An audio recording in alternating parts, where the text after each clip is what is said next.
Jean-Claude Biliga. Maître Jean-Claude Biliga, est-ce que la plainte ou le droit de réponse de Jean-Michel Nithieu, de votre point de vue, est-ce qu'il tient? Non, je ne sais pas si tient.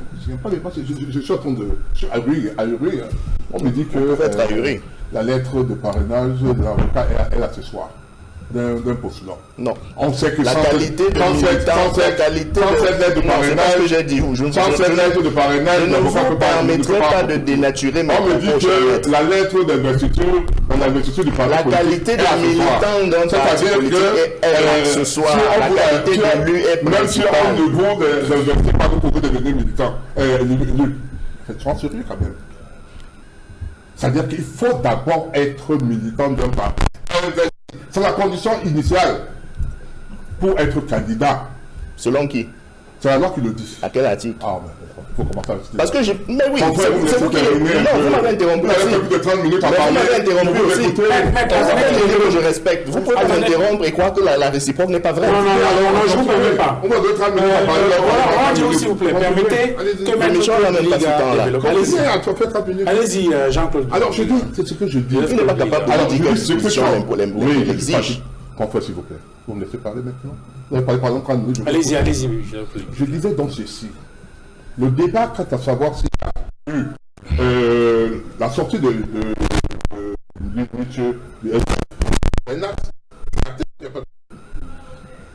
la sortie de l'existence du parti qui donne, je veux dire, la transformation de son parti, je n'en sais rien. C'est peut-être aussi acté. Mais est-ce qu'il est acté que dès qu'on démissionne d'un parti, on devient automatiquement militant d'un autre parti? Si Nietzsche le savait, il n'aurait pas attendu aujourd'hui pour écrire un autre. Quoi? Il aurait. On a l'opportunité de... Mais comment vous laissez parler? C'est interactif, non? Mais laissez-moi parler. Non. La réaction qui aura la réaction la plus simple, étant député de la République, il aura été demander sur la table, FCC plus les autres militants sont identifiés comme tels. Mon Dieu. Les autres militants sont, les autres députés ou sénateurs sont identifiés à travers leur parti politique. Pourquoi le monsieur n'a pas demandé à l'instant qu'il soit identifié en tant que membre du FCC? Pourquoi il n'a pas fait? Parce qu'il sait qu'il n'est pas membre du FCC. FCC ne l'a pas investi. On devient membre de... il est député de FCC. S'il avait été investi par le FCC. Il n'a pas été investi par le FCC. Puisque tout à l'heure, on l'a dit, la pièce principale pour pouvoir être investi, pour pouvoir aller compétir, c'est la lettre d'investiture. Si on ne voit pas, vous n'a pas investi, comment pouvez-vous prétendre que vous êtes membre d'un parti politique qui ne vous pas investi? Mais que faites-vous de cette disposition de la loi fondamentale, notamment cet article qu'il a cité, article 15, alinéa 3, tout mandat impératif est nul? Comment vous faites cela? L'histoire, c'était qu'il y avait le mandat impératif qui existait dans notre code. Qui voulait que, s'il a existé, qui voulait que lorsque un député démissionne, c'est partout pas, démissionne. Mais je vous le dis donc, on va être obligé de couper notre micro. Permettez qu'il développe, mais lorsqu'il aura fini, je m'excuse. Dans des débats où allez-y, Jean, vous avez beaucoup plus que ça. Je m'excuse, confrère aîné. Je comprends pas. Donc je disais donc que le mandat impératif qui existait, fait ou de droit, je ne veux pas commencer à avoir un débat. Et l'exemple le plus typique, c'est celui de Étienne Soman. Militant du RDPC, il démissionne du RDPC. Du UPC. Il perd sa qualité de député. Quelque temps après, Sun Diok, qui est député de l'UPC, est également exclu, mais il perd pas sa qualité de député. Par de temps, on a en disant le mandat. C'est-à-dire que le mandat impératif qui est différent du mandat représentatif voudrait que le candidat, je veux dire le député, ne soit pas lié, ne soit pas lié pour pouvoir partir de son parti, pour pouvoir. C'est cette liberté. Ça ne veut pas dire que dès qu'il va partir, il va créer un groupe parlementaire ailleurs, il va devenir député. Alors, pas investi. Mais j'ai l'impression que le micro a quelques soucis. On va devoir Le temps peut-être qu'on ajuste ce micro et qu'il soit meilleur pour qu'on vous écoute mieux, hein, maître.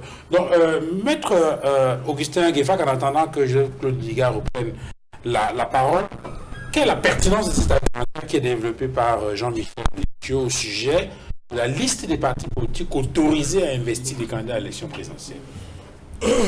La pertinence, déjà, pour moi, le premier point, c'est de démontrer la légèreté avec laquelle Cameroun Tribune rédige et distribue ses articles. Or, nous ne pouvons pas concevoir cette légèreté en lisant un journal comme Le Monde. Donc, je crois que cette émission doit amener les gérants de ce journal national à donner vraiment du répondant, à se consacrer, à sortir de la médiocrité pour installer ce journal qui est fabriqué avec l'argent du contribuable, à donner de la réalité, à donner du jury, du sérieux. Parce que cet article est très léger, très léger. Maître. Deuxième chose. Oui, avant d'arriver à la deuxième chose, je voulais juste préciser. Oui. Il y a peut-être une erreur qui s'est glissée dans cet article-là. Cela ne va pas amener à conclure que c'est un journal qui écrit n'importe quoi. C'est quand même, s'il vous plaît, je voulais juste préciser. Généralement, on dit Nirondelle ne fait pas le printemps. Bon, c'est vous qui le dites. Quand vous lisez les commentaires qui sont dans les réseaux sociaux, on dit que ça participe des pressions que le pouvoir est en train d'exercer sur le système électoral. C'est-à-dire que c'est les prémices pour exclure les partis politiques vraiment sérieux. Alors, est-ce que Cameroun Tribune doit être une arme ou bien un bras séculier pour préparer ce type de pression? Je dis moi, simple citoyen, le prochain article pour arriver à cette conclusion. Est-ce que j'ai donc le droit de dire que je m'interroge, je m'inquiète? Il faut que le tir soit corrigé. Donc j'attends sincèrement que ce droit de réponse soit publié. Qu'on évite les tribunaux, parce que je suis convaincu que le député Nietzsche, comme il a commencé, il va saisir le juge. De 3, j'ai eu de la peine à suivre mon distingué confrère qui dit que le mandat impératif, c'est quoi? Non, soyez un peu sérieux. Je n'ai pas le doctorat, je n'ai pas atteint cette classe, pas par incapacité, mais parce que chacun sait ce qu'il veut. Le mandat impératif, ça régresse le système démocratique qu'on veut construire. Le mandat représentatif, c'est celui-là qui peut permettre l'entrée ou bien la construction d'une démocratie avancée. Nous ne pouvons pas, parce que nous voulons sauvegarder un strapontin, utiliser les arguments dépassés. Non, il faut qu'on soit sérieux tous autour de cette table. Le mandat représentatif, c'est celui du Cameroun. En mots simples, quand vous êtes élu de la nation. Vous n'appartenez plus à votre village, vous n'appartenez plus à votre famille. Vous appartenez aux Camerounais du nord au sud, de l'est à l'ouest. Alors, le parti politique ou bien la structure qui vous aura permis d'être élu, si vous êtes en mésintelligence, s'il y a divorce entre vous, étant élu de la nation, ce n'est que ce petit divorce-là qui quitte, vous êtes encore autorisé à épouser ou bien à marier quelqu'un d'autre au sein avec qui vous allez faire chemin. C'est la loi. Donc le jeu de représenter, pas représenter, où on fait des contorsions, on va sortir dire on a troublé le cerveau des gens. Non. Le journal, nous venons aux médias ici pour être un peu didactique, pour être sérieusement didactique. Nous ne venons pas ici pour nous abrutir. Je ne viens pas ici parce que je sais que 42 ans, c'est assez de pression. Le ministre de l'administration territoriale a dit il faut que les gens commencent à apprendre à respecter la loi. Il faut que les gens commencent à apprendre à respecter la loi. Il faut qu'on respecte les effets du mandat représentatif. Il ne faut pas qu'on embrouille le peuple. Il faut qu'on respecte les techniques d'investiture. Bon. Mandat impératif. Non. Le mandat impératif est nul. Le mandat impératif est nul. Le mandat impératif est nul. Alors, vous êtes en train de développer, Maître Le Village. Je reçois là un message dans l'entourage, dans Michel Nietzsche, qui indique effectivement qu'à l'Assemblée nationale, devant lui, il y a effectivement un chevalet qui porte la mention FCC. Ça, je ne savais pas. Ok. Ça, je ne savais pas. Mais ça changerait fondamentalement. Ça changerait fondamentalement parce que les élections, on reconnaît celui qui est élu d'un parti politique le jour des élections, parce qu'elle aura été investie. Si le FCC investit, monsieur Nichi, aujourd'hui, le problème ne se poserait plus. Mais au moment où on parle, il n'a pas été investi par le FCC. C'est au moins une certitude. N'ayant pas été investi par le FCC, il ne peut pas être le député du FCC. C'est tout à l'heure, ce que quelqu'un le disait, les subventions qu'on donne, est-ce qu'on lui donne les subventions aussi? Est-ce qu'on a dit qu'on a mis le truc devant lui? Est-ce qu'on lui donne également des subventions en tant que parti représenté? Mais est-ce qu'on est député d'un parti ou député de la nation? Ne confondons pas des choses. C'est le parti qui investit. C'est pas la nation qui investit. Lorsqu'on parle de groupe parlementaire, ça existe? C'est le groupe parlementaire de la nation? C'est Paul Biya qui est candidat de RDPC ou bien c'est le RDPC qui est candidat? On va arriver à ça. Lorsqu'on parle du groupe parlementaire de RDPC, avec un président de groupe parlementaire, etc., ils ne sont pas des députés de la nation, mais ils appartiennent à un groupe. Parce que ce groupe les a investis sur une profession de foi. C'est une profession de foi. Ce n'est pas une profession de foi de la nation, c'est une profession de foi du parti politique, association à laquelle le député s'est engagé à adhérer. Il adhère et il accepte les règles de ce groupe. Parce que alors maintenant, lorsqu'il sort de ce groupe, il ne prend pas automatiquement le titre d'un député d'une autre formation qu'il n'aurait pas investi. Je crois que c'est même la logique.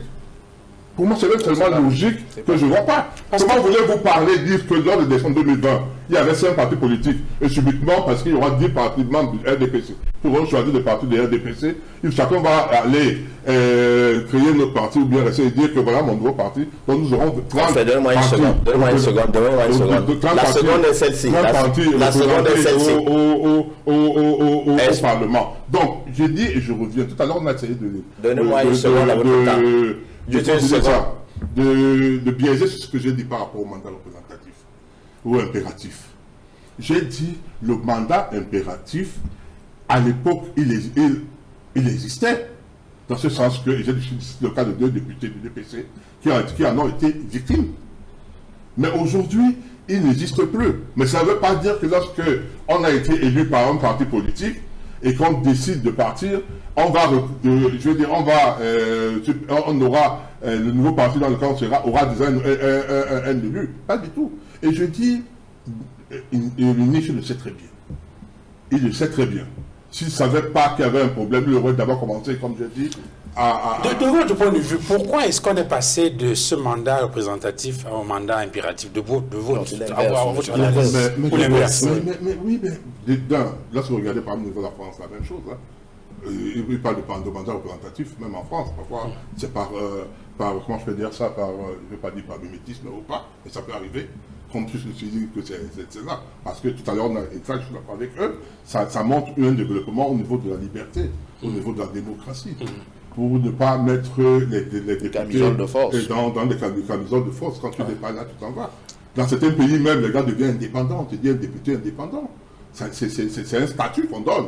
Chez nous, il n'y a pas alors, ça veut donc dire que vous êtes militant d'une formation politique qui vous investit à une élection, mais dès que vous êtes devenu député de la nation, vous n'êtes plus forcément rattaché à cette formation politique. Votre travail consiste à travailler justement il vous revient maintenant de travailler pour le compte de la nation, pour l'ensemble de la nation, et non plus pour votre formation politique. Non, même ceux qui sont dans le parcours politique travaillent, ils ne sont pas moins des députés de la nation.